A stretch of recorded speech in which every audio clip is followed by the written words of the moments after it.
아멘. 예, 오늘 묵상할 말씀은 누가복음 21장 29절에서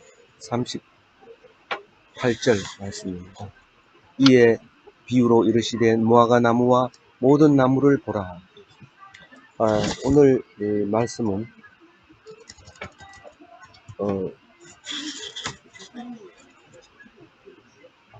우리가 기다리고 있는 그날 임박한 징조에 대해서 말하고 있습니다. 오늘 내용을 보면 전체적으로는 큰 어려움이 없습니다만은 우리가 잊어버리고 사는 것을 생각나게 하는 것들 이야기죠. 제일 요번에 일어날 이 일은 AD 70년에 멸망하는 이야기를 말하고 있는 것이지만 우리는 이 말씀을 자꾸 간과해 버리는 거죠. 그냥 쉽게 지나버리는 것 때문에 오늘 또 생각나게 하려고 말씀해 주시는 것을 볼 때에 뭘 배우려고 하는 것이 아니라 무슨 말씀을 하시는가. 그러니까 우리가 성경을 보고 도덕책처럼 오늘 뭐 해야 되겠다, 오늘 뭐 하는 거다, 이게 아니라 그 속에서 은혜를 받는, 그래서 더 기쁨을 누리는 그런 말씀이 돼야 되겠습니다. 답답하다, 뭐 하라는 지침도 안 내리고 계속 이렇게 읽기만 해가지고 되겠나. 은혜가 없으면 그런 말을 하지만 은혜가 있으면 뭘 하라는 게 아니라 나에게 이런 은혜를 주셨구나, 그리고 기뻐하는 것이 성경 읽는 말씀의 자세죠. 오늘 그 일이 일어날 때 어떤 일이 일어났냐 하면은 세상 징조하고 똑같은 그런 징조가 일어난다는 거예요. 그 징조가 뭔가 하면은 무화과 나무가 와 모든 나무를 보라 이렇게 얘기할 때 봄은 어떻게 된다는 거예요. 봄도 알고 여름도 알고 이런다는 거죠. 근데 어떤 그는 특히 여기서는 무화과 나무하고 모든 나무라고 얘기했지만 사실 특별한 나무는 백일홍입니다. 이 배롱나무는 지금 다른 풀은 다 이삭이 나고 잎이 나고 이런데 백일홍은 아직도 조용해요. 한번 가보세요. 이렇게 지나다니다가 백일홍을 보면 오늘이 지금 3월 하순이잖아요. 25일이니까 하순인데 백일홍은 아직도 조용하게 죽은 나무인지 살아남은가 모릅니다. 근데 몇 개 이렇게 싹이 나오면 그때 벌써 여름이 돼버리는 건데 사람 보다가 모든 나무들은 사람이 느끼는 것보다 더 빨리 느끼는데 사람이 느끼는 게 아니라 풀을 보고 여름인지 봄인지 알게 되는 거죠. 이 30절 읽어볼게요. 싹이 나면 너희가 보고 여름이 가까운 줄 자연이 아나니. 모든 자연 만물이 징조 없이 계절이 오는 건 아니다. 봄이 되면은 그 이튿날 출근했을 때하고 그 전날 출근했을 때하고 다릅니다. 신천대로를 이렇게 가다 보면 어제는 없었던 것이 그 이튿날 하루 만에 싹이 올라오는 걸 볼 수 있는데 그거를 슬로우 빠른 카메라로 찍게 되면은 스프링처럼 튀어 올라오죠. 그래서 그거를 스프링 이래가지고 봄이라고 말하잖아요. 스프링이 왜 봄인지 모르는 사람은 오늘 알았어요. 바닥에서 스프링처럼 튀어 올라와. 천천히 찍으면 하루 만에 2cm, 3cm 막 올라온 거. 여름이 되면은 잎이 전부 다 녹색으로 바뀝니다. 지금은 연녹색으로 바뀌고, 뭐죠? 갈수록 진해지. 연두색으로. 우리 연두해요. 오늘 연두색으로. 연두해요가 뭐야? 광고할 때 연두해요 있잖아요. 그런데 31절 읽어봅니다. 이와 같이 너희가 이런 일이 일어나는 것을 보거든 하나님 나라가 가까이 온 줄 알라. 이런 일이라는 건 뭐예요? 앞에서 얘기했다는 거예요. 28절까지 한 얘기가 무슨 얘기예요? 너희 대적이 성을 둘러싸는 것을 보거든. 그러면 얼마 가는 이방인들이 이 권세를 다스릴 거다. 그 때가 되면 그 권세를 내놓겠지만은 있을 거다. 그래서 예루살렘 AD 70년에 망하고는 1945년에 나라를 찾았다면 우리는 1900년 동안 딴 나라가 지배하고 있었고 이방인이 지배하고 있었다 이렇게 말할 수 있겠죠. 그런데 기독인은 그렇게 말하면 안 됩니다. 이 유대인은 그 말을 말할 수 있지만 그리스도인은 그런 말을 하는 게 아니라 우리가 예수님이 부활 성천하실 때까지 그러니까 금요일 내일 체포됩니다. 체포되는 게 아니라 내일 저녁부터 이제 마지막 저녁인데 체포돼서 부활할 때까지는 공중권세 잡은 자들이 다스리게 되는데 그 징조를 보거든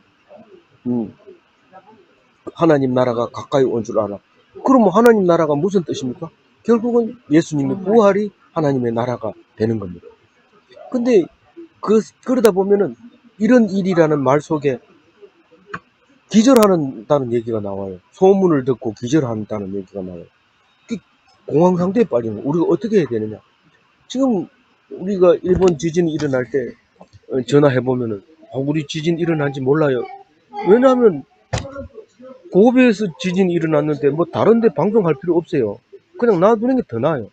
고베에서 지진이 일어났습니다. 이런데 오사카에서 뭐 대피하고 이럴 필요는 없거든요. 그러니까 오사카에도 전화하면 몰라요. 고베에서 지진이 일어났는지 안 났는지 몰라요. 그렇게 우리는 모르고 사는 것이 굉장히 행복할 수도 있어요. 그런데 이런 소리를 제대로 들어보면, 일일이 들어보면 여기서 지진, 저기서 해일, 저기서 쓰나미 막 밀려오면 불안해서 안 됩니다. 근데 일본은 철저하게 훈련을 시켜놔가지고 줄을 아무리 급해도 줄을 서야 되고 줄 서 있다 보면 앞에 사람은 가라앉아가지고 사라지고 없는데도 뒤에 사람은 여전히 앞에 사람이 없는 것처럼 똑바로 서 있는 것처럼.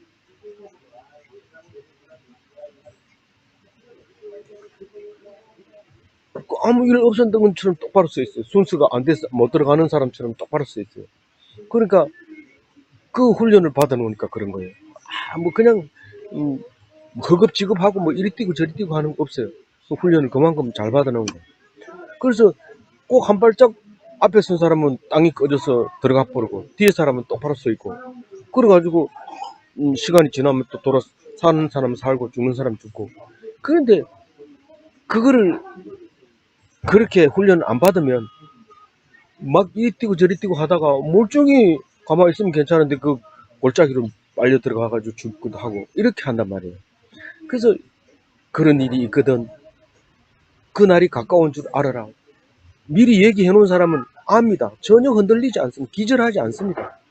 기절하지 않고 당당하게 듣고 바로 하나님이 이때를 말씀하고 계시구나. 그리고 말씀대로 살면 그게 구원이에요. 인내하면 구원이에요. 그것을 믿음 구원이에요. 그것을 바라볼 때 바로 하나님께서 약속하신 구원의 날이 이 날이구나. 아니 난리도 안 일어나는데 무슨 구원을 해줍니까? 난리 중에서 살게 해주는 게 구원이지 뭐 커피 마시고 뭐 이런데 구원 없어요. 그 뭐 지금 이 상황에서 구원 뭐 이런 얘기 할 필요 없잖아요. 이런데 이때 말씀을 안 들어놓으면 그날이 안 온다고 굳게 믿고 있을 뿐만 아니라 와도 모르고 구원 받을 수 없어요.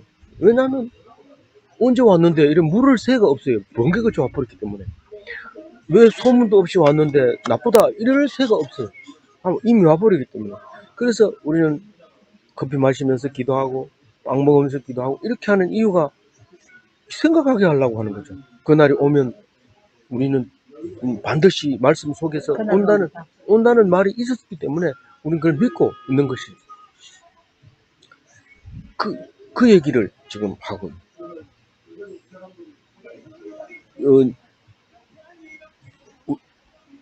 우리가 기다린다 이러니까 뭐 껌 씹으면서 기다리고 이런 게 아니라 그날이 오면은 엄청 공황 상태에 빠지고 기절하는 사람도 막 생기는데 그때 우리는 탈출할 수 있다 이런 말이에요. 그 말이 마라나타 이랬는데 뭐 그런 게 아니고 그날이 오면 엄청 두려운 날이 올 텐데 그때 우리는 말씀 따라서 뒤를 돌아다 보지 말고 쏜살같이 달려라.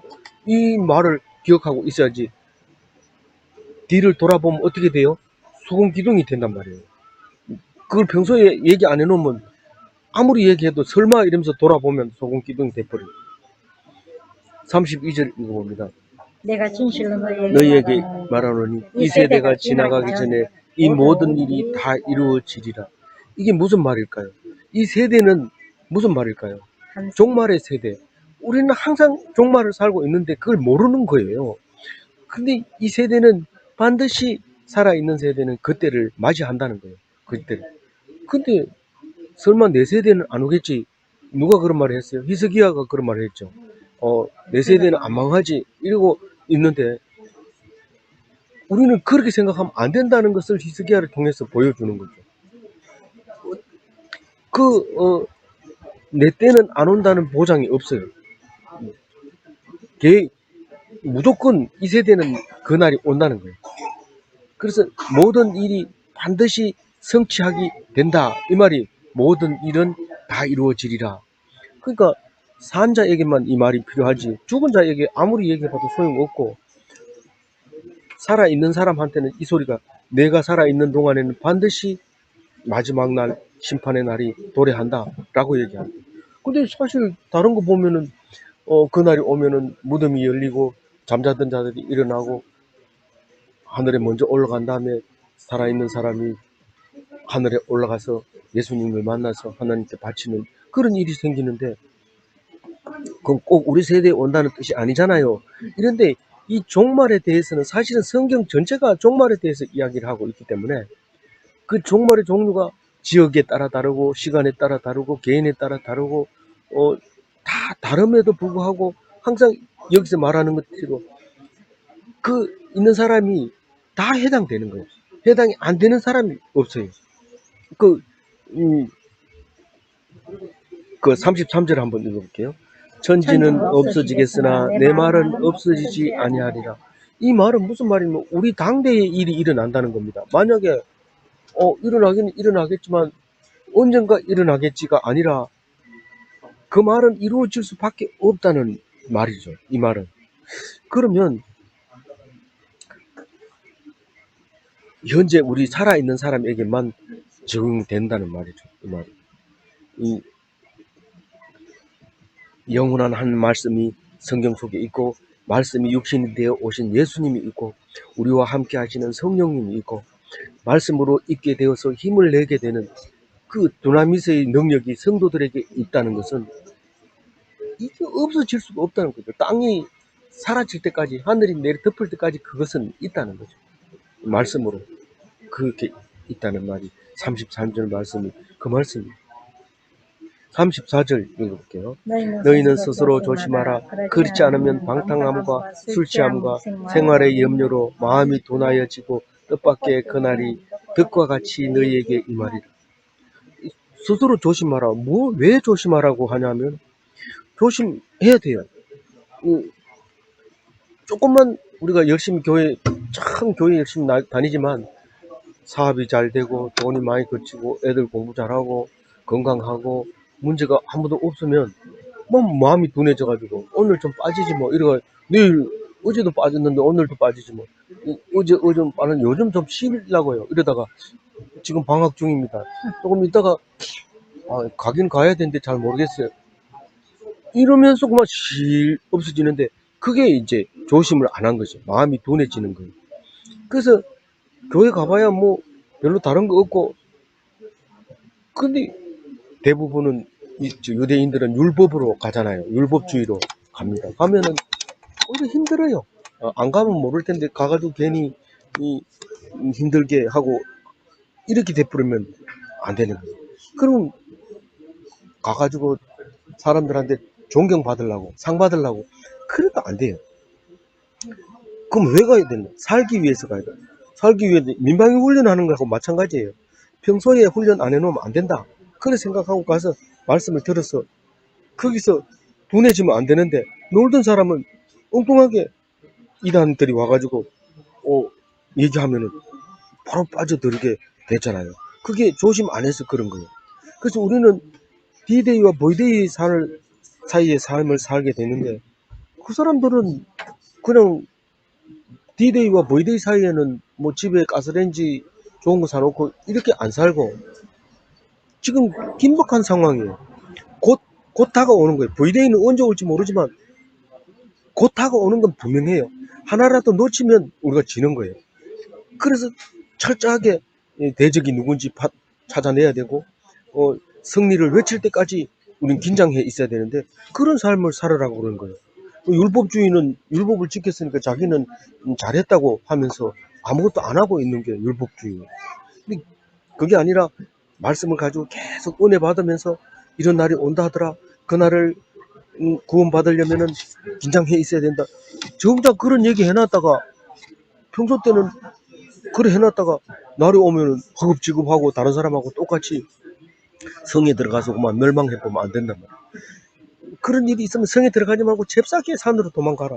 아무도 없는 곳으로. 사람 많은 곳에 가면 위험하다. 이런 얘기죠. 그걸 자꾸 놓쳐버리는 거예요. 그래서 어떻게 조심해야 되냐면, 심판받을지 어떻게 하면 심판받아요? 말씀을 모르고 불신하면 심판받고, 구원받을지 어떻게 하면 구원받아요? 말씀을 의지하고 준비하고 기다리면 구원받는 거예요. 그런데 어떻게 하면 그 말씀을 의지를 못하냐면, 준비를 못하냐면 방탕하거나 술 취하거나 생활의 염려에 빠지면 안 된다고. 이 방탕하면 안 되는데, 방탕이 뭡니까? 그저 말초 신경을 자극하는 데 집중하는 거죠. 가장 대표적인 게 게임 중독인데, 안 그런 사람은 또 맛있는데 이 집 저 집 찾아다니기도 하고, 또 뭐 이 동네 저 동네 다니기도 하고, 또 가만히 있으면 심심하니까 뭐 자꾸 자극을 줘야 되는데, 그게 방탕한 거예요.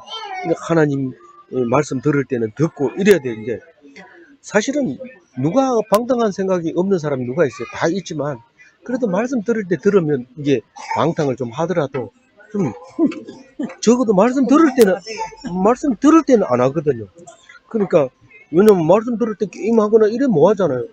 그럼 설교를 못 하는데 버벅거리고, 그거 손 좀 덮어주면 안 돼요 이런데, 그건 못 하죠. 그러니까 이 말씀을 들어야 돼. 술 취하면, 술을 안 취하면 안 돼. 이게 그 우울증 약 먹는 거하고 술 취하는 거하고 다 비슷한 얘기인데, 뭘 안 먹으면 막 불안해가지고 손이 막 떨리고 이러거든요. 근데 그러면 안 되고 성령이 취해야 되는데, 성령 어떻게 취하는 건데요? 나 좀 취하고 싶어요. 말씀이 깊이 빠지면, 그래요? 이러면서, 그런 걸 느꼈어요. 이렇게 할 때 그게 성령에 취한 거예요. 이 술 안 먹었구나. 확실하게 알 수 있는 거예요. 술 먹은 거하고 성령에 취한 거하고 술 취한 거하고 비슷한데, 누가 뭐라 해도 희죽희죽 웃을 때 비슷합니다. 때려도 안 아파 이러고 이런데, 그게 비슷한데, 성령이 취하면 누가 어지간히 욕해도 저 사람 잘 몰라서 그래 이러면서 막 너그러워지고 막, 그런데 그게 디나미스예요. 능력이에요. 어떻게 니 그렇게 욕먹고도 가만히 있을 수 있냐? 그건 다 힘이 있어. 그래서 믿는 구석이 있다는 거죠. 그런 사람이 이제 술 취하지 않는 사람, 그 다음에 생활에 염려하지 않는 사람, 공연히 불필요한 걱정을 하는 사람, 이 직장 저 직장 잡이 있는데도 불구하고 잡을 하나 더 얻으려고 한다든가, 그러면 그거는 막연한 그 염려죠. 그러니까 그래요. 뭐 아들이 장가 안 가면 안 가도 걱정 안 하고, 뭐 가도 뭐 걱정 안 하고, 뭐 어떤 사람은 가면 돈이 걱정이고 안 가면 아가 걱정이고, 자꾸 걱정 자꾸 하는데, 이래도 걱정 안 하고 저래도 걱정 안 하고 이래 살아야 되는 건데, 그 생활의 염려 때문에 조심을 안 하고 마음이 둔해져 가지고, 지금 교회 가게 됐나? 아가 지금 저랬는데 이런데, 교회 가는 거하고 뭔 상관이 있어요. 이거 교회 가면은 그런 게 얼마나 기쁘고 감사한지 모르는 그 은혜를 깨닫게 되고 펄펄 뛰면서 집에 들어오는데, 안 그러면 나가서 죽으라고 일하고 돌아왔는데, 아는 장가도 안 가는 게 게임만 하고 들어앉아가지고 씻지도 안 하고 있으면 막 성질 나죠. 그래 돼버리면 가서 일 죽사게 하고 집에 들어 화내고 이러면 그만 조심하지 못하고 마음이 둔해져가지고, 그 다음에 뭐 누가 와가지고 뜻밖의 그날이 오죠. 그날이 오는데 얼마나 빨리 옵니까? 번개같이 구름 타고 도둑같이 옵니다. 그래가지고 아유 난 포기할래. 도둑같이 오는 걸 내가 어떻게 잡아 이러면서 포기하면 안 돼요. 왜냐하면 데살로니가 전서에 그렇게 안 하, 우리 급하니까 한번 읽어봐요. 데살로니가 전서 5장 4절을 한번 읽어볼게요. 형제들아 너희 어두운 데 있지 아니하며 그날에 도적같이 너희에게 임하지 못하라. 아니, 예수님이 도적같이 임한다고 수없이 얘기했는데 믿는 사람한테는 해당 안 되는 얘기예요. 믿는 사람은 온다고 했기 때문에 긴장하고 있기 때문에 도적이 오면 대부분 네 들어오려고 하지 딱 잡아버리니까 승리하는 날이에요. 도적을 잡으면 승리하는 날이고 못 잡으면 심판받는 날이죠. 그러니까 우리는 남들이 벌벌 뜬다고 해가지고 우리도 벌벌 떨고 이럴 필요 없어요. 우리는 다 말씀으로 무장하고 기다리고 있기 때문에 번개같이 와도 알고 구름 타고 와도 알고 도둑같이 절대로 안 온다 이렇게 얘기를 하고 있어요. 35절 읽어볼게요. 그날은 온 지구상에 거하는 모든 사람에게 예. 예. 그날이나 이날이나 왜 다르게 읽어요? 이러면 그냥 그래 읽어도 돼요. 왜냐하면 그 우리가 기다리는 그날이거든요. 여기서 말하는 이라는 AD 70년 디도 장군이 이 예루살렘을 멸망시키는 날이라고 다들 그렇게 생각하고 있는데 이 온 지구상에 거하는 모든 사람에게 이 말. 예루살렘 AD 70년에 망한다 해놓고는 왜 온 지구상의 사람을 말하고 있는 겁니까? 믿는 사람은 그걸 그렇게 믿고 있는 거예요. 예외가 없다는 거예요. 개인적으로, 시대적으로, 장소 상관없이 이 일은 반드시 일어난다는 거예요. 내한테는 안 오겠지. 이렇게 생각하면 바로 어떤 문제가 생기냐면 희한한 일이 생기는 거예요. 이 36절 읽어볼게요. 이러므로 너희는 장차 올 이 모든 일을 영히 피하고 인자 앞에서도 항상 기도하며 깨어있으라. 능히 피한다. 충분히 피한다는 거예요. 심판의 날을 우리가 피할 수 있다는 겁니다. 어떻게 하면? 말씀이 붙잡혀 있으면 인자 앞에 서도록 항상 기도하고 깨어 있으면. 그렇지 못한 사람은요. 그렇지 못한 사람은 그만 미혹이 돼가지고 몰몬경을 쓴 사람은 자기가 예언을 따로 해버렸어요. 성경을 가르치다가 임팩트를 받아가지고 막 가르쳤는데 이게 1844년에 죽은 사람인데 지금도 여전히 그 마릴 성도 예수 그리스도 교회가 있죠. 또 조셉 스미스라는 사람이 성경을 다시 쓴 거죠. 그게 이제 이단으로 빠져. 여호와의 정의는 1914년이 예수 그리스도가 재림한다는 날이라 해가지고 소팔고 이 소팔던 날이 이 날이에요. 1914년. 그때 우리 얘기하던 그 날이. 그래서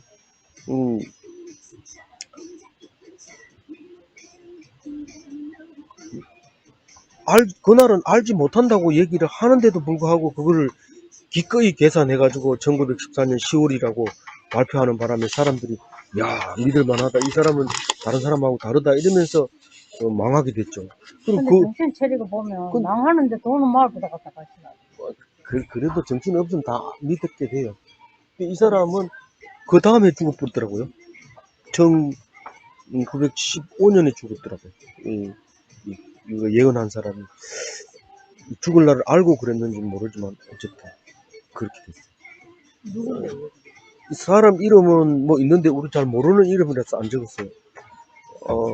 하여튼 여호와의 정인이 그렇게 1914년에 10월 달에 예수님 오신다. 반 때 뭐 7대 뭐 그거 가지고 계산해가지고 요게 딱 나왔대요. 나왔는데 굉장히 합리적으로 이렇게 표현을 했는데 그거는 사실 그날이 맞다 하더라도 이 사람이 죽어야 될 날이에요. 왜냐하면 1급 비밀 누설죄 걸려서 청지들 누설했기 때문에 몰라야 되는 것을 알았기 때문에 위험한 사람인데 확실히 죽었어요. 그래서 정신 바짝 차리고 있어요. 36절 할 때. 36절을 했잖아요. 37절 혼자 읽었어요. 예수께서 낮에는 성전에서 가르치시고 밤에는 나가 감람원이라는 산에 서시시니. 이게 그 사역의 종결입니다. 이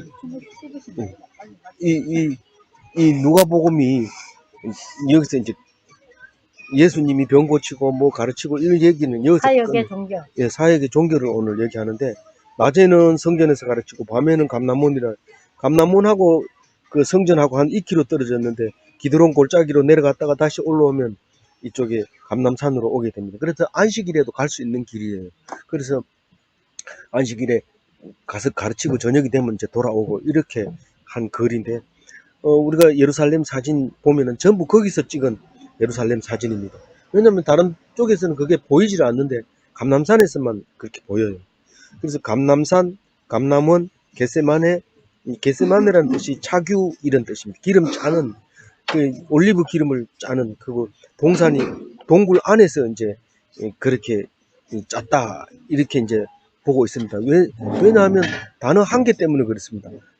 나가사 이런 그 단어 때문에 이 동굴에서 나왔다 이렇게 이제 얘기를 하는데, 언제 나왔어요? 나를 잡으러 왔느냐 이러면서 나갈 때 그때 그렇게 생각을 했는데, 거기서 기도를 하는 게 겟세마네 기도잖아요. 근데 이름도 비슷하지만은 이 진땀을 흘리니까 땀이 얼마나 진해가지고 땀이 핏방울처럼 굵게 이렇게 뚝뚝 떨어지게 되는 것을 우리가 표현을 하는 것을 볼 수 있습니다. 시신이 이 말은 휴식, 숙박, 밤을 새우다 이런 뜻을 가지고 있죠. 38절 마지막 절입니다. 모든 백성이 그 말씀을 들으려고 일어나 이에 성전에 나가더라. 그러니까 모든 백성이라고 얘기하는 말은 못 들은 사람이 없다. 다 안다.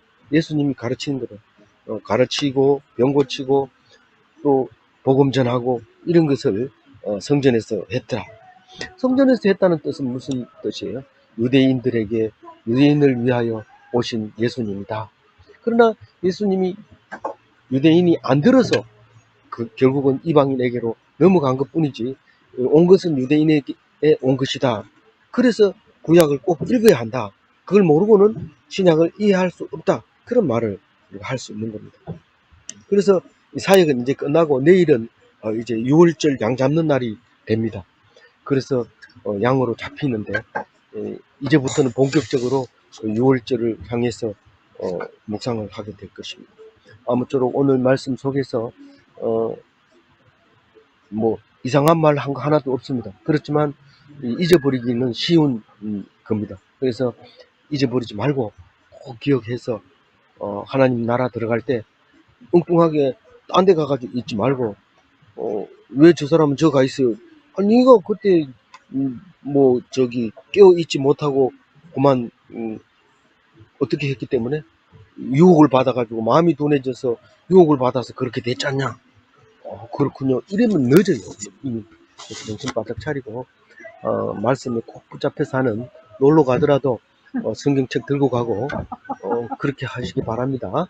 기도하겠습니다. 하나님 감사합니다. 오늘 좋은 날씨 주셔서 감사합니다.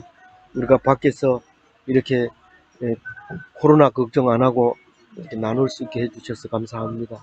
주님 축복하여 주신 은혜 감사하고, 함께 참석해준 채팅 우리 성도들 위에도 주님 함께하여 주셔서 은혜 되게 하여 주시고, 미혹되어서 사탄에 빠지지 않도록 주님 도와주옵소서. 감사하옵고 우리 주 예수 그리스도 이름으로 기도 올리옵나이다. 아멘. 34절. 감사합니다.